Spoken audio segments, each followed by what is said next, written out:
Welcome to The Productive Attorney. My name's Jim Zeta. I'll be your host. Today we're going to be talking about something that's important, kind of boring for people and when they first hear the name, but then when you get into it, you realize how important it is, and that's case management software.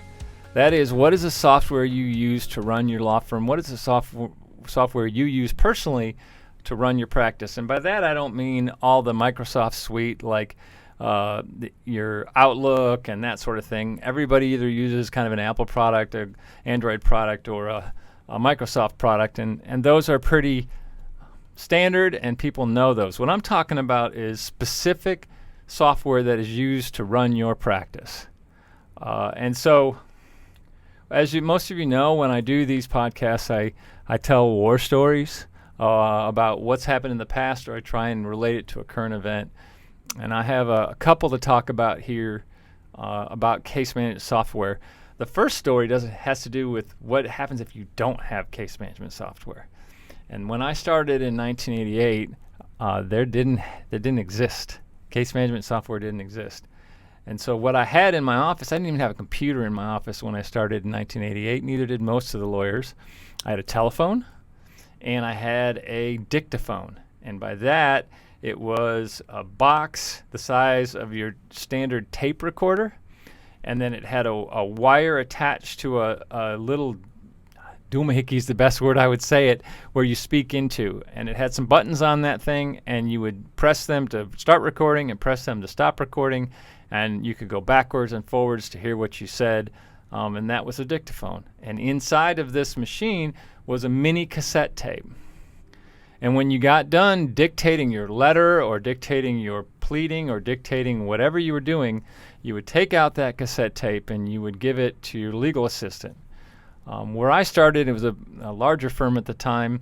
There was a whole room full of legal assistants who did nothing but get these cassette tapes, and they would put these cassette tapes in, and they would listen to them, and they would type out everything and save them on like a 4-inch floppy disk. That they had the computers and they had the floppies, and they would write down on the front of the floppy disk the case or the document that it was. As an aside, I would tell stupid jokes while I was dictating, and I never got any feedback, so I imagine they didn't go over very well. But that's what we did back then, is we would always use that. The legal assistant would come and they would bring you the document. You would go ahead and make changes, typically with a red pen. You would give it back to them. They would put the floppy disk back in. They would make the edits. They would print it out for you. They'd bring it back to you.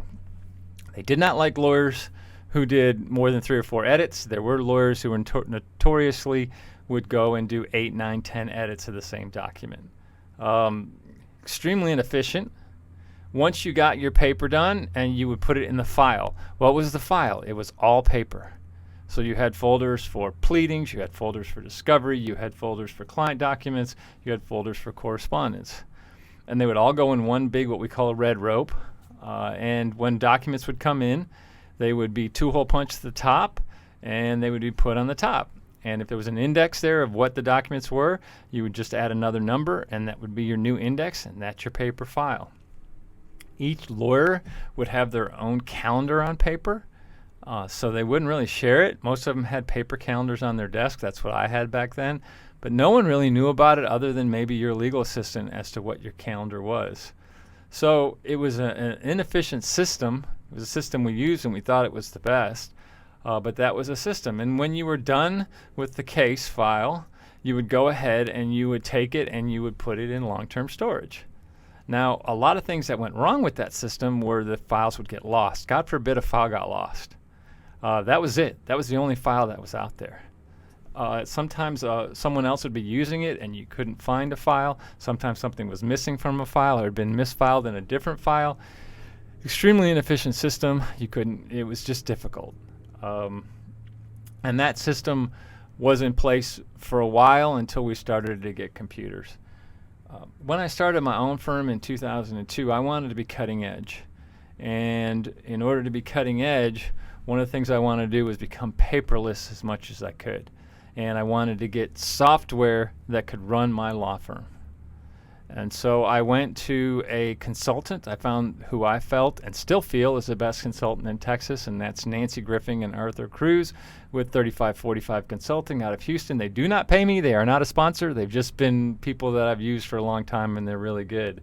I asked Nancy, who's a big brain, I asked Nancy, what do I need? What do I need to run my firm? And she said at the time, the best product for me was Time Matters. Time Matters was a independent company, was running had set up this case management software. And what this software did is you had a server, and that is a computer that all the other computers connect to. So it's really just a big computer, and it has a lot of storage and a lot of memory, and all the other computers connect to it, and so you can share information off of it. And so this was a piece of software on our server that everybody had access to, and they could look at it. And what you got on Time Matters was the way you would start is you'd enter a contact, and that contact is a person, a lawyer, it could be for a client, it could be a vendor, it could be anything for marketing, but that's a contact. If you had a case, then it's called a matter, and you make a case. Smith versus Jones, well, that's your case. You link your case to your contact. So now you have Smith versus Jones and your client Smith, and you link it to that. In addition, then, if you had something to do on that case, then you would create what's called a to-do, and it would be call Mr. Smith about his or her case, his case. And that would be a to-do. And then you have an appointment, deposition of Mr. Smith, and you'd put it in there on the calendar, and it would be linked back to that matter. So you could go back and look on the matter, and you could see all the to-dos that needed to be done. You could see all the appointments that you had in the particular case. Even better, if you were billing it on an hourly basis, you could link all that to it. And as far as expenses, you could put your expenses to it. Time Matters for me was great. It was server-based. It was here locally. I could put all my cases on there. All my staff could look at it. It was then cutting edge. We were able to do a few things with it that I really enjoyed. But we also had a product that went with it. It was called Billing Matters, made by the same company, and it was part of it. And I thought that was great because then you had your accounting as part of your case management software. So then you could look at your trust account, see how much is there. You could look at your operating account, see how much is in your operating account. You could bill between them in one piece of software. It was what I wanted for accounting purposes. And it was working well on the Time Matters side. The Billing Matters side was having problems, and I got public with this some. I did a few posts that ended up getting on the front of Techno Lawyer about how Billing Matters wasn't working, and it culminated in a case that I had where I represented over 1,000 plaintiffs. We got a large settlement, and we were distributing that settlement to the plaintiffs and taking the expenses that were in the case and dividing them among the plaintiffs. It seems relatively easy in concept, but we weren't getting the numbers that we should have had. Something was wrong. And we tried everything, and then finally I brought Nancy down, and she spent a week in our office because, as I've said before, if something happens in your trust account and makes your trust account out of balance, that's code red. You've got to that's not your money. Trust accounts aren't your money. So you've got a problem with someone else's money. So I brought Nancy down. And Nancy went ahead and spent a week here, and she's not cheap, rightfully so. And what we ended up figuring out was and what Billing Matters and the people that owned it figured out was they've got some problems with their code. Their actual code that they do connecting it to Time Matters was bad, and it eventually got so bad that Time Matters discontinued the product Billing Matters. And it ended up costing me $50,000 to get this fixed, and I went ahead and ended up using QuickBooks, and I linked QuickBooks to Time Matters. QuickBooks, as everybody should know, is your most stable accounting product that's out there. It's not a law-related product. It's just a general product out there for doing accounting. So we had that painful experience. And so that experience bothered me. And then 2008, Time Matters sold, I believe, to LexisNexis. And when a company that's an independent company in this area, in this market space, case management software, when they sell to a large company, it's been my experience, and this is my opinion only, that the product turns to dust. It's terrible. And what happened with Time Matters is it just didn't get updated. They didn't create a web-based product. They didn't create a mobile app that was any good. They didn't do anything about the accounting side, and they just let the thing deteriorate. And so Time Matters is really not a player anymore. They paid money for it, but then they just kind of let it die. And I that's what they did. And so as Time Matters was going out, I kept talking to Nancy, and I said, Nancy, I need a product. I need a new product, and my requirements are it's got to have a sound accounting base based on my billing matters problem, and it's got to have web-based. I didn't want a server-based anymore like Time Matters.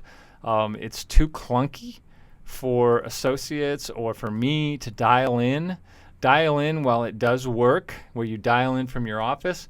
If it's web-based and it's just like being on a browser and it works smoothly that way, I had to have that.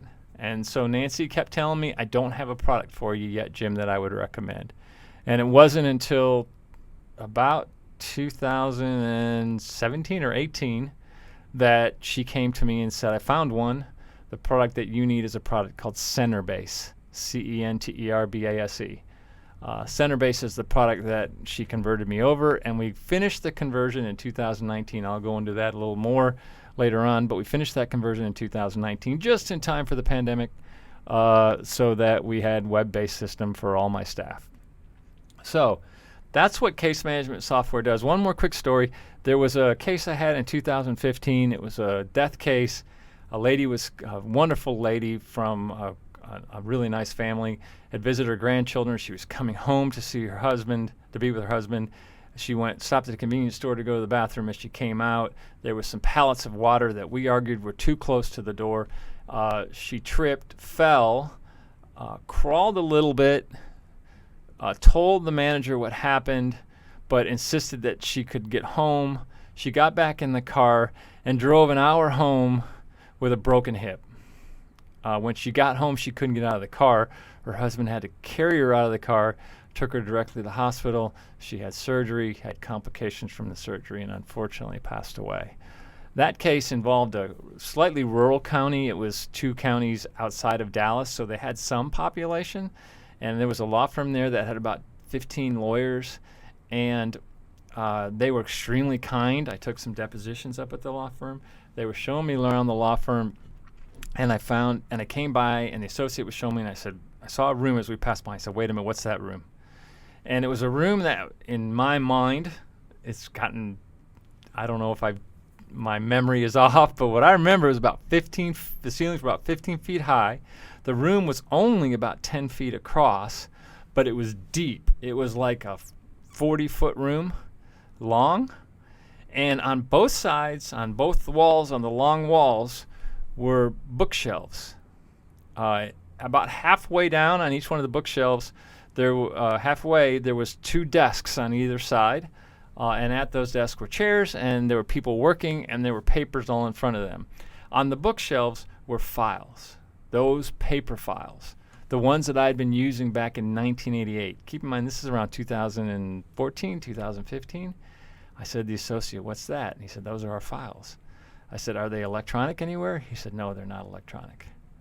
So here we are in 2015, a good law firm, and all they have is paper files. The inefficiency of that, of having 2 people who do nothing but put paper into those files, of having the files being checked in, checked out, having people lose papers for them. It was mind-boggling to me that there were good law firms, quality law firms, who haven't even taken the leap yet to go paperless, much less go into a server-based system or into a web-based system. Part of the problem, and I understand that, with going into a server-based or a web-based system is your legacy files. You've got all these closed files, and you got there and you're paying big money to store them, and they're just out there, and to go get them, if you're with a company, costs you money to get them out, and it's just a pain. But you don't have time. No lawyer I know has the time to go through their legacy files. What we did was, when we went to a paperless, we had 600 bankers boxes. And my wonderful assistant Mary and I spent an entire Christmas holiday going through 600 bankers boxes. And we shredded 300 of them, we scanned 300 of them, and we had less than a box full of original documents, which are wills and client docs and pictures and that sort of thing. I'll tell you that it was extremely painful. It was a waste of time. There was no billable time that was done there. I had a low month in revenue, but I only had to do it once. And once you get that done, you have it done forever. And I like things that you only have to do one time. And so that's what we did, and we got it done, and now we're paperless. That law firm needs to go through that process. I understand they don't want to. I know they probably have some dinosaurs there, some lawyers who just can't change, but that law firm needs to go. So that's what I use with Centerbase, and it's a web-based system. But what's out there? What can you use to make you more productive? Who are the leaders in the field on case management software? Well, right now, 10 years ago, the field was wide open. When I was teaching when I teach my class and when I do technology talks, I used to always say that this field is wide open. Someone can come in and take it over. Well, someone kind of has, and that leader right now is Clio, CLIO. That's the leader in the industry. Their revenue, as last I saw, was about $85 million.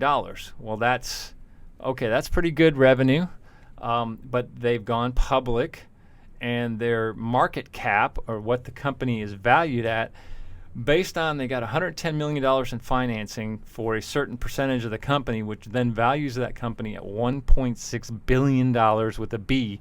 They're a unicorn in the legal tech world, and that's Clio. Now, Clio is a web-based system. Clio has a pricing structure of about it can go as low as, I wrote all this down, as low as $39 per month per user, up to about $125 per month per user. But that's without some of the costs associated with third-party software, such as QuickBooks and other things that you have to use. So you got Clio out there. I've heard, and I haven't confirmed, but I've talked to a few people who say that Clio has a churn rate. In other words, they lose about 30% of their clients each year. And that is because their product is, in my opinion, somewhat limited. It's limited in the extent that there's not a lot of bells and whistles. It's also, when you start bringing in all the third-party applications, you start coming up to $125 a month, $150 per user per month, and you have more than one person using it. So, for example, if you're up at $125 a month and you have 7 users like we do, you're going to pay $10,500 for Clio a year. I will tell you that we just paid our Centerbase bill, and we paid just $7,248 for our year for 7 users. So, in my opinion, Centerbase is a much more robust product, and there's a lot more you can do with it. Clio appears cheaper in the beginning, but in the end, I think you get there.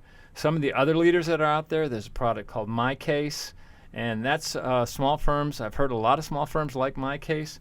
It runs typically $39 per user per month. And then you have Practice Panther. It runs about $49 per user per month. And again, there's add-ons for those. So you're looking at approximately anywhere from $3,000 to $5,000 a year for MyCase or Practice Panther. Those are both web-based as well. That's what you want. You want a web-based program. Kind of interesting in this space, when I first started, there was a product called Rocket Matters. Rocket Matters came out the same time as Clio.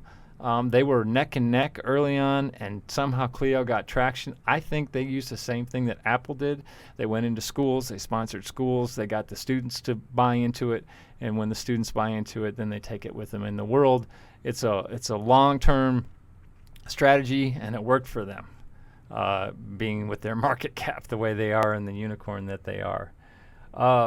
So that's case management software. And so what does it do for you? It runs your firm.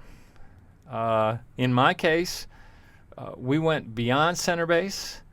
Well, I say beyond Centerbase. We took Centerbase and we were able to do what's called workflows.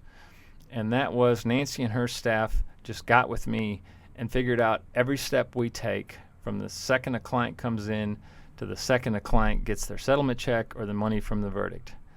And took every step from intake to pre-suit negotiations to when the suit is filed to discovery during the lawsuit to the trial process to the settlement process. And she took that and they made workflows for me so that when you do one thing, for example, you enter a potential new client, it clicks up and it puts something on the calendar forcing you to do a conflict check. And so each step creates the next step. And those workflows, expensive to generate for me, but while they do that, they've been invaluable to us, especially on the front end of the potential new client and on the back end of the settlement. Some of the issues you run into when you do workflows is that laws change, procedures change, and so you have to change your workflows. You have to be on top of that, and that can be difficult. But I really like workflows. The other thing we use is something called Netdocs. Netdocs is a document management system. It's where you put your actual files. So we have a tab on Centerbase, and you click it, and it's Netdocs, and up comes the entire file. And all our files are organized by pleadings and discovery, just like they were in 1988. The beauty, though, is Netdocs links to our Microsoft Outlook. And so when I do the Smith file and I set up a folder, Netdocs links with the Smith file. So when I save the email into that Smith file, it automatically saves into NetDocuments. And then I can do a search on NetDocuments. I can search NetDocuments. I can do a global search of that case, and I can put in the name, so whatever search term I want, and then that searches, you can search the title of the document, or everything in NetDocuments is OCR'd, which means it's searchable, and so I can do search everything. So I can look up, for example, sworn proof of loss. I looked that up recently in a case. I put it in quotes. I put it on everything, and I saw every document in my case file that had that word sworn proof of loss in it. It's invaluable. It saves so much time to have that. Now, NetDocuments is not cheap. It runs me about the same as it does Centerbase. So I pay anywhere, even a little more, anywhere between $7,500 and $10,000 a year for my 7 users on NetDocuments, but it's critical. And so between Centerbase and NetDocuments, my staff can work from home. My staff can work from in Paris, France. Anywhere that you have internet browser, you can get into my documents and know exactly what everybody else knows. So we'll do a Zoom. We have 2 Zoom employee meetings a week, one on Monday morning at 9 and one on Thursday morning at 9. And my 2 lawyers since March of 2020 have been working from home. And they can do it because I have a web-based system in Centerbase, and I have NetDocuments, and all the information is there. I could talk more about case management software. I could talk more about the different products, but I will tell you that something you got to have to be productive. You got to have to be better when you're a lawyer. And I'm more interested now to see if Clio can really take this market over and really dominate it, or whether we're going to have someone else come in like a Centerbase, which is a smaller company, and give them a run for their money. So that's case management software.